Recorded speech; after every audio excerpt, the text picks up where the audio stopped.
The biggest thing about her,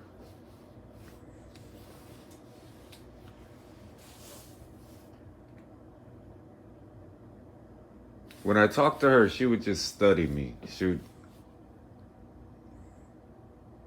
who is this woman that is just staring at me and studying me? Like, this is, it wasn't weird. It was just like the same one I keep seeing.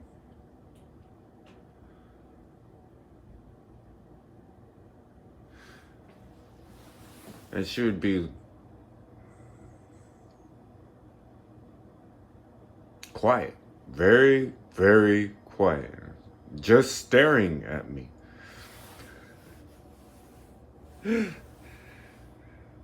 What she didn't understand was I'd be praying the day before,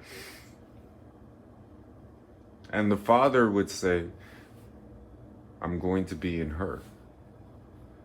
So I would always be looking out for a specific woman. And she,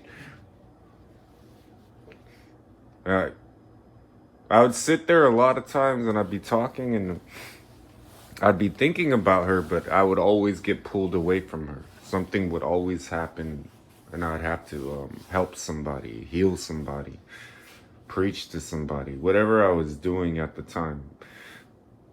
Ministry is not like constant. The heart has to be prepared. So I would always find my sheep. And one of the ways that I brought them to me is I was the exact opposite of what they were used to.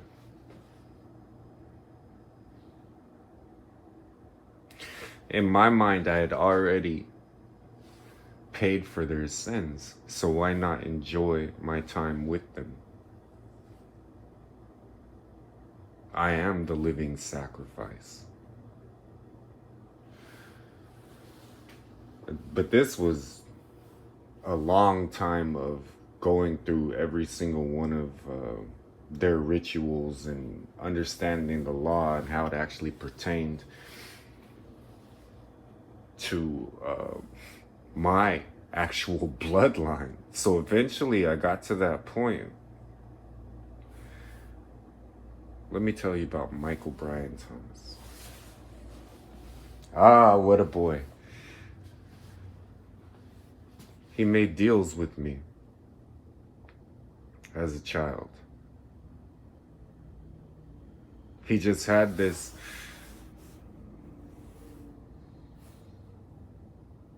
prayer-filled mindset.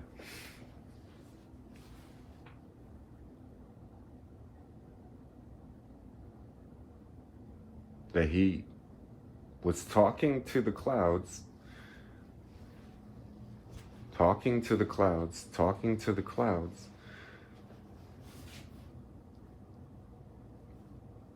And he would ask for something, or he would feel guilty about something.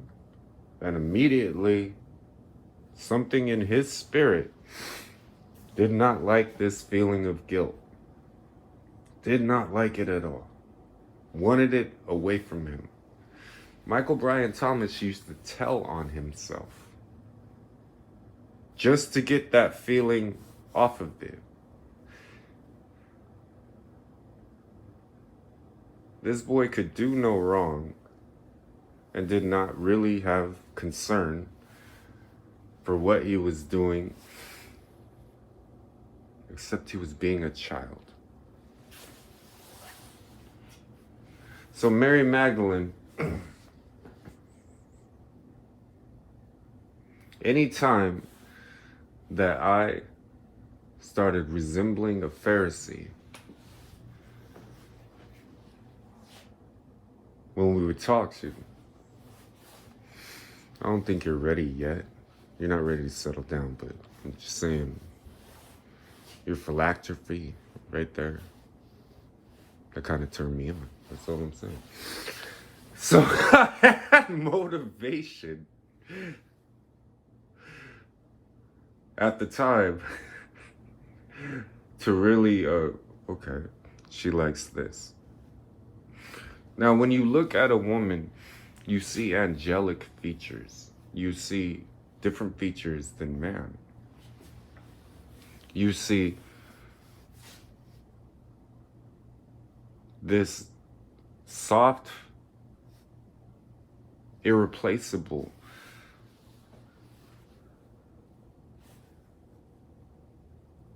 object of your affection that you want to protect. And you don't even know why. Just something rises up in you and you just, nobody better hurt her.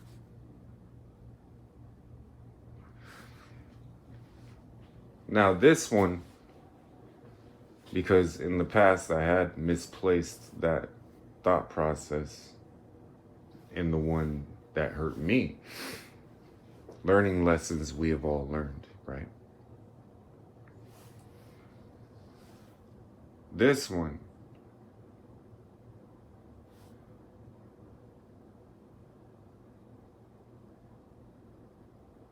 I decided at that moment. This is why when you read the Gospel of Mary, the soul and desire,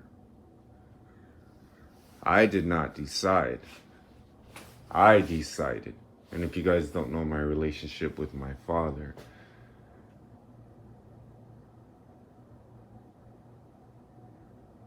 and how we are one, I'm showing it to you because I want you to have that same relationship with me. So you see a do-rag. My wife told me once, that turns me on. But it is not a do-rag. It is a covering. So the way I was raised, if you came into the house with your covering, your father would tell you, take off your covering in my house. Because your father was your covering. We were raised completely different than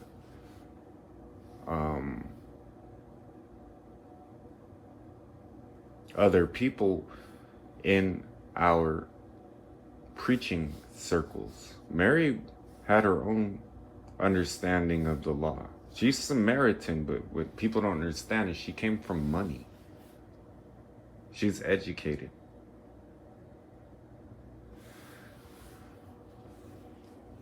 So the combination of us coming together, she knew what the Messiah could do and what the Messiah couldn't do. And she knew what the Messiah is supposed to do. And her entire purpose, and you guys won't believe this,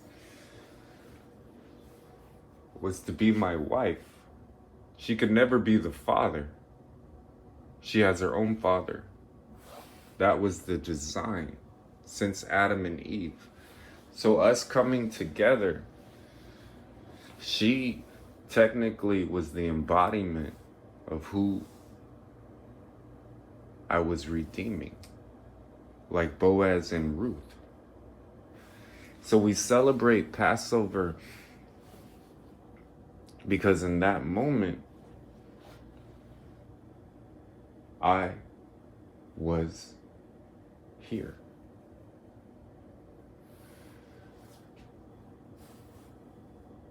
Do you not see me?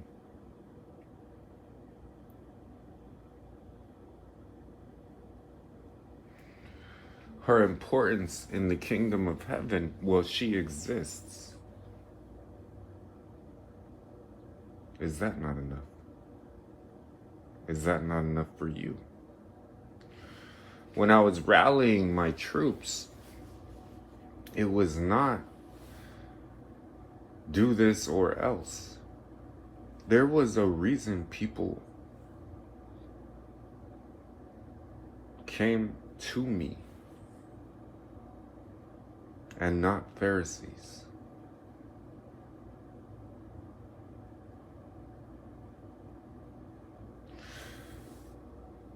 I love you.